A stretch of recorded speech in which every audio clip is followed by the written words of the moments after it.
everybody, and welcome back to the Meeting Gold podcast / show. We're here in our new space for the very first time. Eric, how do you say your last name? Diodati. Diodati. Yeah, people butcher it all the time. I was going to say I was about to. I couldn't do that to you. But yeah. Eric's joined us today for the first episode of Meeting Gold here in our new 3,000 square foot studio. So a couple clicks. Yeah, how does it feel to be the first guest in here? I here? like this space. It's got that industrial feel. You were telling me all about the renovations that you're doing in here. It's going to be a great space. I think it's going to be beautiful, and I'm super stoked because we're starting renos very, very soon. But I thought we had to get people in the studio, no matter how dusty and dirty it may be, and the tiling. Johnny, give us a cut to the wide angle here. The tiling is in the back, 12,000 pounds. It's beautiful. I couldn't say less. Space. It's it's off the cuff. It's nothing's final in here, and I kind of like it. It's super open, wide, modern. Nice. Anyways, enough about selling the space, Eric. Let's get into who you are and really just indulge in, because your life story. How old are you now? 29. 29. Your life story up until 29 is quite interesting. You were telling me about it and what you're pursuing passion-wise. I love it. So take me back. Eric, 10 years old. What's he doing? Eric at 10 years old. Power skating, playing hockey. I probably had my first guitar at that point. It was probably awful. Were you into music at that time? Yeah, I was. My parents were pretty into music. My dad really likes not metal, but like heavier rock, Audio Slave, Metallica, that kind of stuff. And then my mom was into the Elton Johns of the world and pop music. John. So I also have, I think one of the first CDs I ever had was like In Sync. Really? Yeah, it was. Yeah, so I was filled with music when I was that age as well, but mostly hockey. I was playing AAA hockey in Niagara Falls. Hanging out with my buddies. That's pretty much what I was doing at 10 years old. And then as I grew up, it kind of just it progressed, and I really enjoyed playing hockey, and I was getting really good at it, and I became one of the more elite players. I played on a few teams. I played up a year, 1 year. I cut my teeth there, and then I started as the draft started to come up for the OHL. I had to kind of spread my wings and get out of there. At the time, it just wasn't the spot to be. It was tough to get scouts. I was going to say. Now, let's take a break from your story really quick. Yeah. There's a good question I want to ask you, and I don't know how detailed you can get about it, but I want to ask, does one prank come to mind in your entire hockey career that you're like, this is the funniest thing ever? There's honestly... Yeah, there's some pranks. There's one thing that's coming to my mind. It was called, I think it was called door check. So when you're on the road, the like garbage cans, like the ones that are just sitting in the room. Yeah. You fill it up with water, and if there was like a rookie or somebody new to the team or even an older guy, whatever, you just wanted to screw with somebody, you would lean it on their door, and you would kind of do like a Nicky Nine Doors with it. And when they opened it, they would get soaked. But you would do it at a stupid time, like 4 a.m. So really? Yeah. But honestly, man, there was a lot of funny stuff on buses, but it's almost like you forget it. I don't know. There's so much of it. Like hazing, all that kind of stuff. Even like, I never really had a bad experience with it in terms of like the hazing. It's kind of like bonding. Yeah, but it's just some guys take it too far, and some guys in the past have taken it way too far. And then there's also this dynamic now that like a kid coming into the league is expecting it. So there's anxiety around it, and then there's the mental health thing, and yada yada yada. But most of the time, the guys, they're just trying to make you feel like you're part of the team. And in a way, it's I guess it's like an initiation. It is. I never play like super high level sports, so I don't know what that's like. Sure. But from what I've been told from friends who have. They'll do things in like bars where they'll go and they'll have to drink like so much that they can't even walk 3 days later. That's the stuff that you don't want to see. Yeah. I rarely saw that kind of stuff. Something I had to do was like, dress up in I think I dressed up like a princess and we had to go to the movie theater and I had to sing "Oh Canada" by myself, which for me wasn't a problem because I was on stage in the summertime. So like didn't really. Let's go into that. So singing your princess outfit on, your passion for music. Yep. you messaged us wanting to be on the podcast, and, Sure. and when you gave me your story, I was like, yes, because I think it's really interesting to see your journey right now with where you're at, because I think you have so many dreams and aspirations that you want to achieve. Yeah.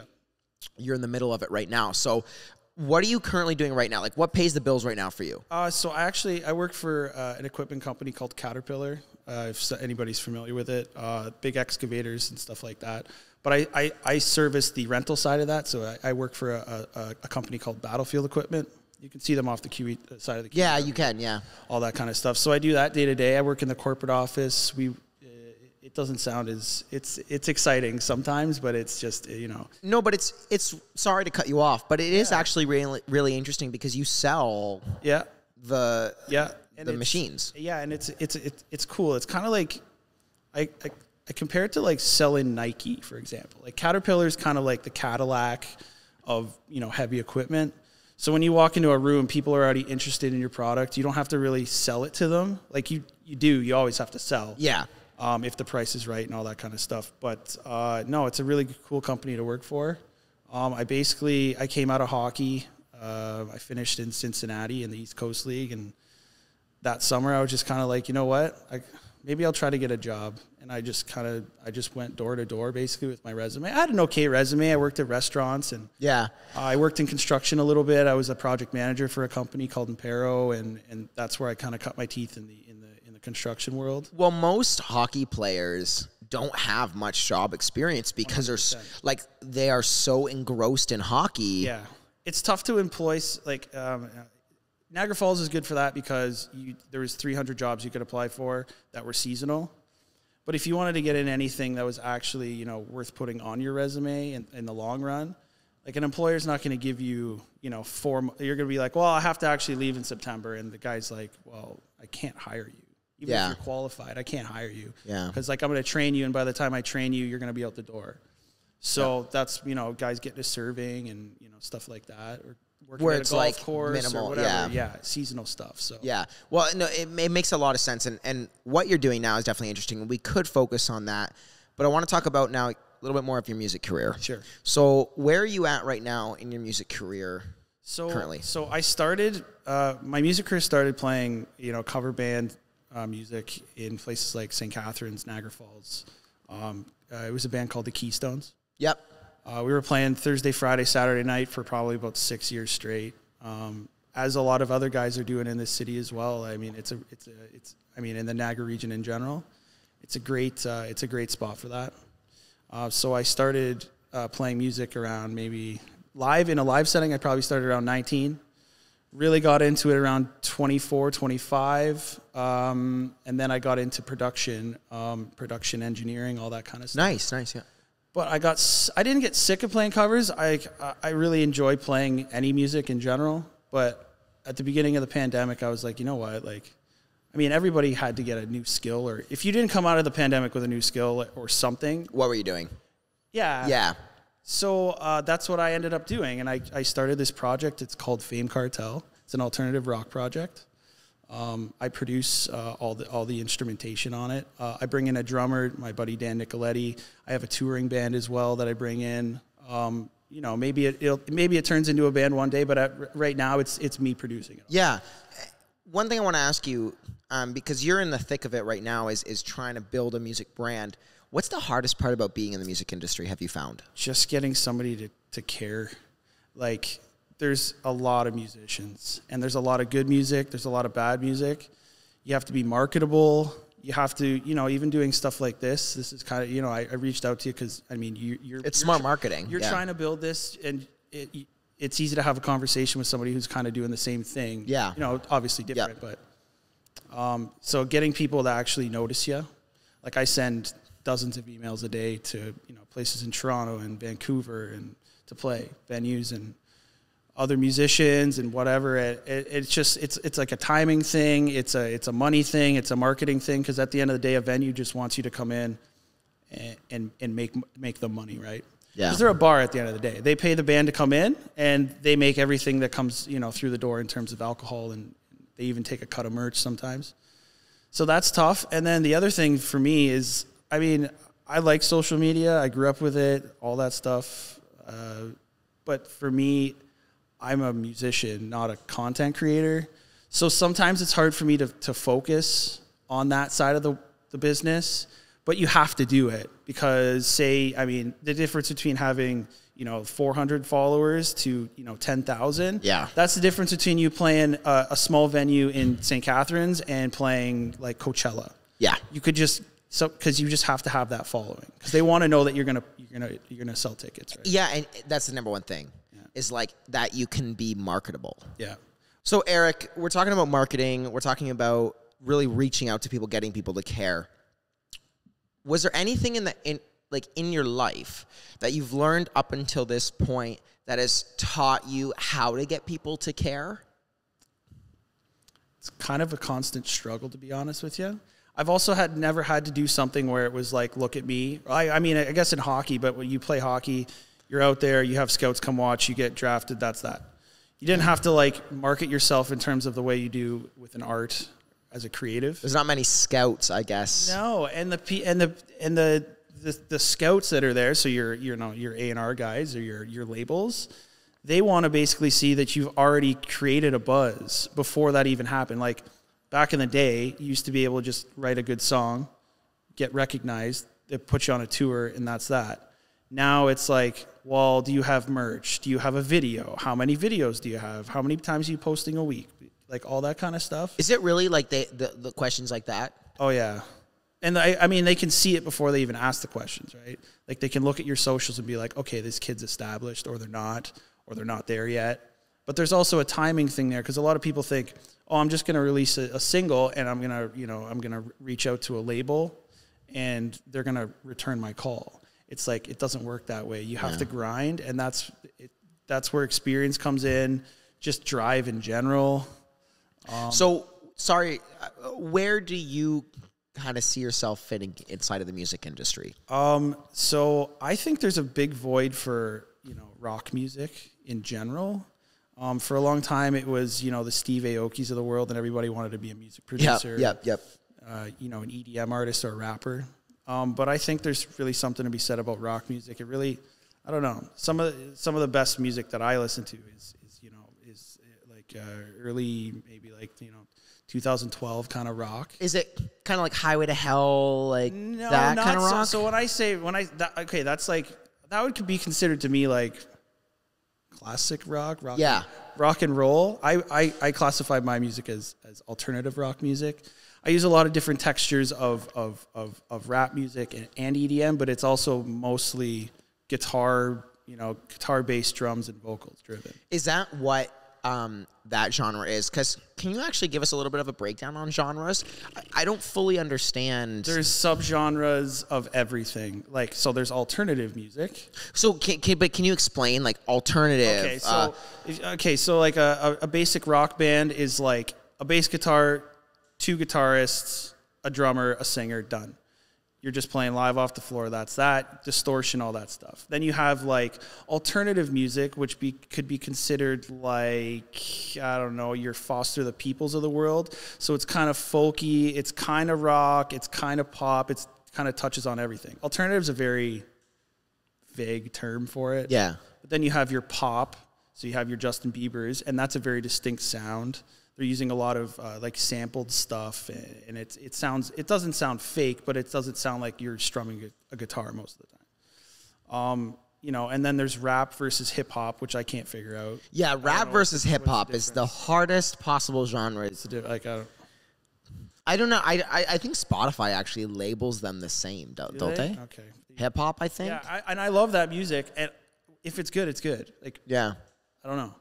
So where did I didn't even really ask you this. Where did your passion kind of come from for music? Honestly, at a young age? It was just having access to all the music when I was a kid. Like as I said, my parents were they're not musical in terms of like they play instruments, but they just really love music. So I probably got exposed to bands and artists that I should never have gotten exposed to at the age I was. Right. Like one of my favorite records of all time is Linkin Park, Hybrid Theory. I don't know if you I don't know. It had like all their greatest hits, and like I still listen to it till this day. But I had access to stuff like that when I was like 12 years old. System of a Down, Kings of Leon, Incubus, all that kind of stuff. But then I also had the softer stuff, you know, even like the Bee Gees, Earth, Wind and Fire, all that kind of stuff. And then I love me some rap. Yeah. Jay-Z, you know, Notorious Biggie. I'm more of like a pop rap type vibe, if you know what I mean. Yeah. Like, so that's kind of where I sit. Where do you want to be in the music industry, like a couple years from now? I see myself in a festival lineup. Yeah. I think a lot of people might, but you get a lot of exposure that way. So a festival lineup, like, you know, like a midday act. So I always told myself if I played like the 1 o'clock or 2 o'clock slot at Lollapalooza, then I made it. Then you made it. Shut it down. I'm good to go. It's crazy, like, how many people love those kind of shows. They do. And if you get that, like, you're good. Yeah, I love festivals. Like, I don't. Did you ever get to go to Way Home or anything like that? No, I don't go to many festivals, but I know of many. They're great. The alternative festivals are great because you get, well, they call it alternative because it's so vague, right? You have rappers. Like, there was one, I went to a festival, it was called Firefly. It was in Delaware. The headliners were the Arctic Monkeys, The Killers, Lil Wayne, Eminem, who else was there? Kendrick Lamar. But then there was EDM artists, Louis the Child, Diplo. But then you also had the Glorious Sons playing on a smaller stage, and so they had a mixed bag of everything, which is why it's so attractive to go to those festivals. Right. Because you can go. Like, I literally saw there was probably 60 bands, and I saw 30 or 40 of them. And you catch, you know, different pieces. But it's also a discovery tool. So people just showing up because they want to go see the Killers play, while they're like, well, what are we going to do for the next 6 hours? Well, let's go check out this band and that band, and that I like that guy's hair, and I like the way that. So it's great marketing once you can get in. Yeah, it markets itself, but you have to get in there, and you have to let them know basically that you can bring people there. So I want to ask you a tough question, but I'm hoping that we can shed a little bit of light on it, because a lot of people think like, oh, there's so much money made in the music industry, and there is when you do make it, right? Right now, where can we talk about this? Sure. Where do you kind of sit with like making money on music? Is it, and how long have you been doing it for? Just to give a little bit of understanding for people. The money makers in the shows. You put people in seats. You can sell the merch. You make money on merch. There's also like an upfront, you know. So maybe a band is like, hey, we want to play your venue, but we're worth, you know, we want $1,000 or we want $2,000 or whatever. So there's that. Lost my train of thought. Yeah, no, it's more just like, where do you sit with the money making side of music? Okay, so it's kind of a battle because you put all this time into production and songwriting and, you know, engineering and marketing and all that stuff, and then you put your song on Spotify, which is great, but you're getting like literally less than a cent a stream, so you can't make money there. An avenue to make money. An avenue to make money. Literally, it's I think it's half of a cent. And all the platforms are different, like Amazon Music versus Apple Music versus even YouTube. YouTube actually pays the best, and they're literally YouTube pays the best. I don't even think they're a cent a play.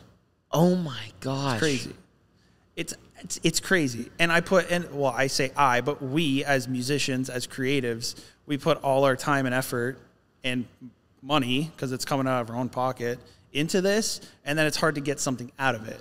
So what you do is you have to go through different avenues. So for example, you sell your merch. So I sell merch online. It's made me, you know, maybe a couple thousand over the last 2 years, but it's paid for some production time. It's paid for engineering. It's paid for, you know, some of the marketing stuff. If you're going to do any ad campaigns on Instagram, that kind of stuff. But again, you're making money, and then it's just out the door again, right? Because you're consistently reinvesting back into the business. And to stay relevant, you also have to keep pumping money into it.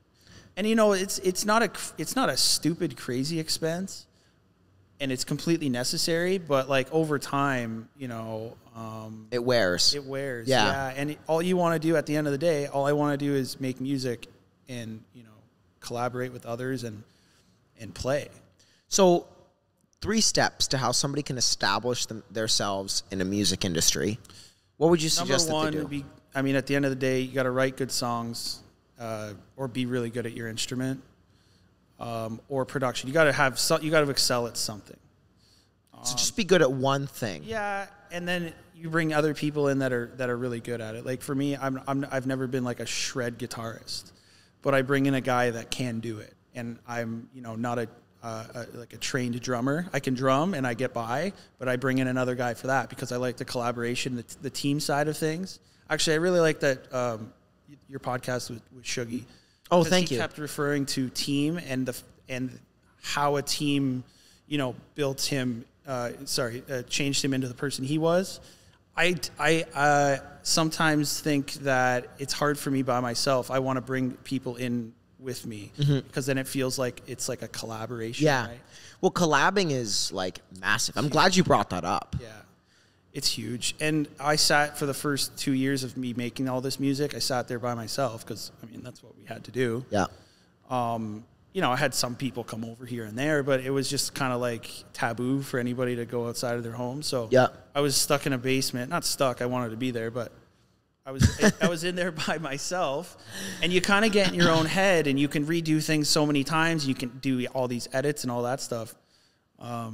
But yeah, and then I guess the third aspect of it is just have confidence, because when you have confidence and you ooze it, then everybody wants to be a part of it, or at least come and see it.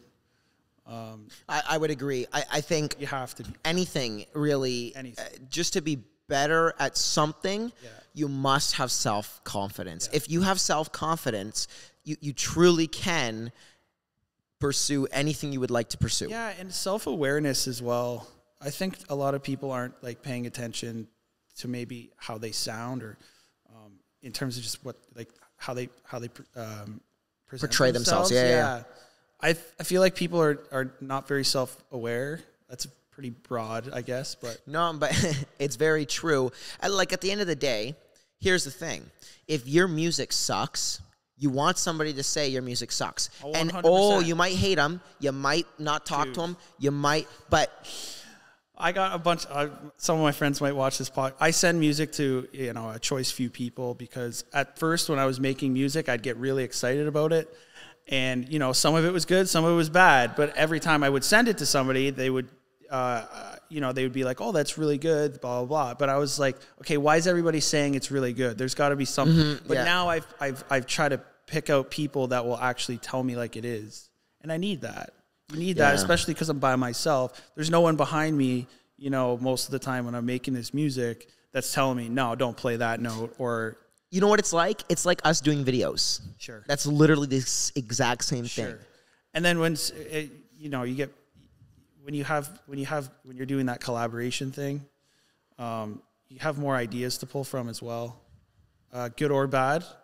But at the end of the day, if it works for the song, or it works for whatever, for the video, then. So is there a potential here in Niagara because I'm actually asking this, like an idea just came to me, like to host venues of like actual like musical events, 100%. Like with a stage and that kind of thing? The thing is, like Warehouse in St. Catharines. Sorry, excuse me. You're good. Warehouse in St. Catharines is like the spot for that currently. But that's the only spot really, and I think there should be more of it, because if I was a band and I was from, Vancouver, even if I were California, somebody said, "Hey, you're playing a show in Niagara Falls, you're playing a show in the Niagara region, wherever," like, you're pretty excited about that. Yeah. And I think it needs to be explored a little bit more. But I think it's also tough. It's a tough business to run. Like it's hard to get people to come out. You got to bring in the big acts. The big acts are more money. Where do you get the money from? Well, you have to have more events. And then you're in deep before you get any money, and it's just somebody's got to come in that has either experience or just a lot of money to throw at it, because it's a great idea, and once it gets started, I think it'll be great. So for you, Eric, some of the positive things that you've learned throughout the last, many years of being in the music industry, can you shed some light on some people listening? Like, what are some of the things that you've learned in the music industry? I've learned that, you know, everybody's making music. There's a lot of people doing it. So you can't possibly think that yours is better than somebody's. It's hard to compare. Like, I would say, okay, so I say, don't compare yourself to anybody because no one's doing two things the same. You can't possibly, no one plays the guitar the same way. I mean, some people emulate it. Some people try to play like, you know, like Angus Young from the AC/DC, but at the end of the day, you can't do the same thing as somebody else. So stop paying attention to them, because I did that for a while, and then all of a sudden you start making the same music that they're making, and you're like, oh, you kind of forget why you started doing it. So it's like, I guess, being original. Yeah. But that's also, it's like, it's fun being creative like that. And like, you get to make mistakes and you get to, you know, screw up that note. But there's also, you know, one time in that take where it's probably like, oh, that's it right there. And that's a great feeling. And that's what I kind of chase. I really like the creative part of it, the actual creation, the production of it. You can just have fun and do whatever you want. Yeah, it's great. And like, I mean, at the end of the day, just don't put pressure on yourself to do it. Like, so I want to ask this. This might be a brutally honest answer from you, but music and hockey. Yeah. When you are a musician and you play hockey, you're probably made fun of. Honestly, it was no. Really? Yeah. I say that because I played hockey, because I'm like, oh, you get made fun of for everything. It wasn't like made fun of. Like, guys would poke jokes at me and stuff like that. But it was also, they kind of like, they admired it, because none of the guys that I was in the room with really had that. Like, some guys played guitar and could sing and whatever, right? But it was kind of funny, like, because during the year I would play here and there, and nobody, you know, the guys might come see me, but then I'd bring them back to Niagara Falls for a night in the summertime, and my band would be playing, and they'd never seen that side of me. And they're always kind of like, yeah, you know, Eric's a musician. Oh, he's doing. But then they like see it on stage, and like I like to pride myself in the performance of it, like entertaining. So I think that's something that really shocked them. And then after you roll with that, it's like, man, have you seen my buddy Eric? Like, you got to watch this guy. And everybody's like, yeah, the hockey player. It's like, no. Like, yeah, he does that, but like, you should probably check him out, you know, on stage as well, right? It's just a word by word by word. Yeah, and it was never made fun of. In fact, I always felt like I had like I was not superior, but like I felt like I had something that they didn't. I would argue that, that's cool. Yeah, and social media, like word by word type thing, like, you know, referral, that kind of thing. At least with the way that we've grown the podcast, is we started by just word of mouth. Like, oh, I was on this podcast. Oh, I was on this podcast. Sure. Guests would just say that. Sure. And then you hire a social media guy full time, and then boom. And then you hire a production manager. Boom. You go from 200 followers to 600 followers in 4 months, and it's all organic. Your reach is incredible, and it's all, now it's like social media. Like, you saw us on social media. Yeah. You know, like the only reason that you knew, like, would because you were friends with Justin, right? Yeah. Yeah. Would Justin have told you, hey man, I was on this podcast, go listen? No, probably not. No. I like, see him in passing maybe once a year. But exactly. Like, you probably don't, you're not like, you know, all like, you know, see him 4 times a week, right? So it's like, when you follow him, you see that he posted about it. You're like, what is this? Justin's on a podcast? Wait, what? He's famous? Right. And then you go and it's like, yeah, sure, we don't have 10,000 followers, but we have that consistency, that platform. Dude, and the come up is probably the best part of it. It's like, so much fun. For you to look back on this and whatever, I'm sure you'll do this for a long time. But you're going to look and be like, this space was completely white, and this was the first episode we did in here. Yeah. And then you're going to do something one day, like throw a party because you've been here for 25 years. Yeah, you're gonna be it's like, crazy, what eh? happened? Like, yeah, and we'll get a picture after of the first potty that we do in this new space, because this has been a dream for the last year to do this. But I'm so excited for that. Eric, what time are we here? Okay, we've got about 2 minutes. So I'm gonna give you one more question here. Sure. The best piece of advice you've ever been given, and the best piece of advice you could ever give. It could relate to music. Simple. It could relate to anything. Simple. Just be present.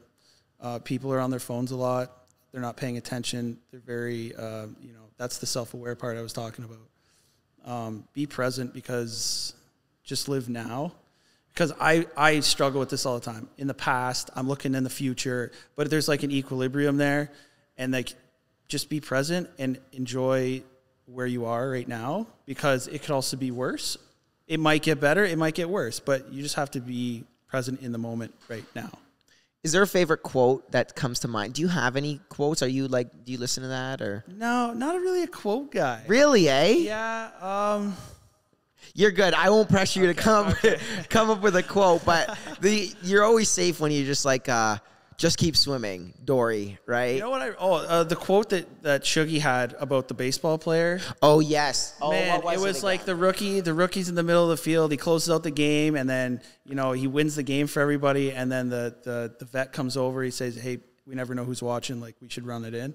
Like, that's great. Yeah, I loved that. Like, just keep consistent. Just keep going. Consistent. Always work when nobody's watching. 100%. And I learned that in hockey too. There was always so much competition. Well, the cool thing about sports is like your work ethic in sports really oftentimes does relay and 100%. translate. It's exactly why I'm where I am right now, because of hockey. So. Yeah, and it gives you that opportunity. It's almost actually I would argue that hockey is a kick into the real world 100%. a lot sooner than jobs. Some jobs are. In some ways. I think you can definitely disguise yourself and that kind of thing, but yeah, it definitely lets you deal with adversity a little bit better than 100%. So Eric, man, thank you for joining us. Before we let you go, your music, where can people find you? So you can find it all over the place. You can find it on all the streaming platforms. I have a website. Do we just search up your name? Yeah. Fame Perfect. Cartel Music is the Instagram handle. Not really a Twitter guy. I'm not a big Twitter guy either. Not a big Twitter guy. Maybe when Elon buys it, but yeah, I'm selling merch on my website, so check that out as well. Go buy it. I wanted to give you one of these. Dude, seriously? Yeah, it's for you. This is so there's sick. something that I'm selling. If it's just a small, it's like they're selling for about $10. Dude, I love the gold. Everything helps, and I also like I guess to round it out here, the play on the cartel thing is like I want to create a team of people around me, engineers, musicians, podcasters, whoever that wants to be a part of it, and I'm trying to basically. That's part of my brand is I want to make a team. I want to create my own cartel. So. Man, I will wear this a lot. I tell you right now. Yeah. Like this, it's definitely cooler than this simple plastic black one. Well, so. Are you serious? Yeah. Man, thank you so much for that. Yeah. Well, we'll link your thing, your merch in the description. Because is it just like a website that we can buy off of? Or? Yeah. Perfect. Well, no, man, I really appreciate that. Thank you so much. Sure. And make sure, please do. Even if you don't buy anything, just look at Eric's website. Check out some of the merch. I mean, this is actually a really high quality bracelet. Yeah, no, they actually are. I don't know where you get this. I won't ask because then whatever. But like, this is actually a really nice bracelet. So thank you. I'm a big like manly bracelet guy. I just got into bracelets like 3 years ago, and I love them. Dude, I love them. Next thing is maybe start a watch company. I gotta say though, I love the gold. It fits with the Black brand. And gold, dude. That's Black and gold, man. It's a branding thing. No, literally, you've got me here. Like, yeah, exactly. Hey, listen, Eric, I love it, brother. So, guys, listen. Check out Eric's social media, but also feel free to stay tuned on our social media. Make sure you comment questions down below that you want me to ask other incredible golden guests like Eric here today. Feel free to reach out anytime, ask us any questions, and if you would like to be on, make sure to check out our website at meetinggold.org, and you can definitely apply there. All the best, and we'll see you later. Bye.